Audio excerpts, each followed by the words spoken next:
तीन, उच्च स्तरीय, मध्य स्तरीय, निम्न स्तरीय। तो उच्च स्तरीय के बारे में अभी हमने एक्सप्लेन कर दिया। मध्य स्तरीय प्रबंध क्या है? Middle level management.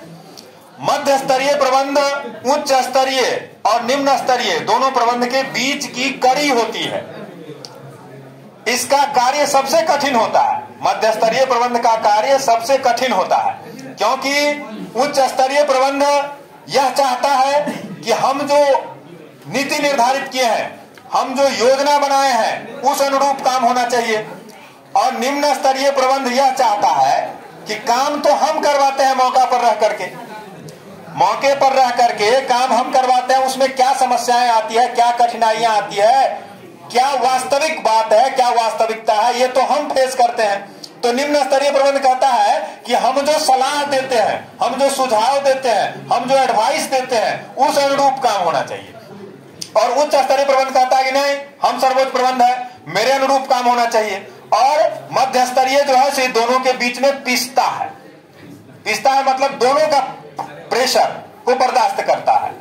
इसका कार्य सबसे कठिन होता है। उच्च स्तरीय और मध्य निम्न स्तरीय दोनों का दबाव इसके ऊपर रहता है। उच्च स्तरीय चाहता है कि मेरे अनुरूप से काम हो और निम्न स्तरीय चाहता है कि मेरे अनुरूप से काम हो। तो मध्य स्तरीय प्रबंध का कार्य सबसे कठिन होता है। इसमें शामिल कौन कौन होते हैं? इसमें शामिल होते हैं विभागाध्यक्ष, विभाग प्रमुख। अब जैसे कोई कंपनी है तो एक तो जनरल मैनेजर हुए जो सबसे मैनेजर है, मैनेजिंग डायरेक्टर हुए, प्रबंध संचालक कहते हैं हिंदी में उसको, और मान लीजिए कि सेल्स डिपार्टमेंट के manager, sales manager, production manager. तो ये क्या है? उस कंपनी के केवल एक विभाग के हेड हैं। केवल सेल्स का काम देख सकते हैं वो, केवल प्रोडक्शन का काम देख सकते हैं वो, केवल परचेजिंग का काम देख सकते हैं वो। तो वो क्या हुए? वो हुए मध्य स्तरीय प्रबंध या विभाग प्रमुख, विभागाध्यक्ष कहिए उनको। मध्य स्तरीय प्रबंध की अभी हम लोग बात कर रहे हैं। तो मध्य स्तरीय प्रबंध में क्या क्या शामिल होते हैं? मध्य स्तरीय प्रबंध में विभाग के प्रमुख, जो विभाग के अध्यक्ष होते हैं, जो अपने संबंधित विभाग से संबंधित ही निर्णय ले सकते हैं। अब सेल्स मैनेजर हैं तो परचेज मैनेजर के काम में दखलंदाजी नहीं कर सकते हैं। परचेज मैनेजर हैं तो सेल्स मैनेजर के काम में दखलंदाजी नहीं कर सकते हैं।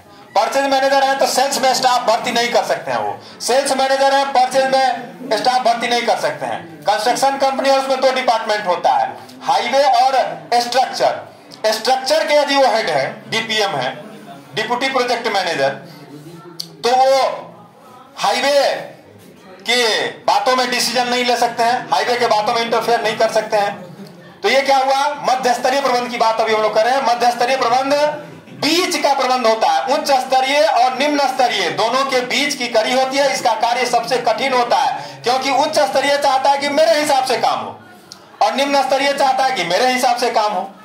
और ये दोनों के बीच में तालमेल बनाकर, दोनों के बीच में अच्छे संबंध बनाकर, सामंजस्य स्थापित कर और तब काम को आगे ले चलते हैं।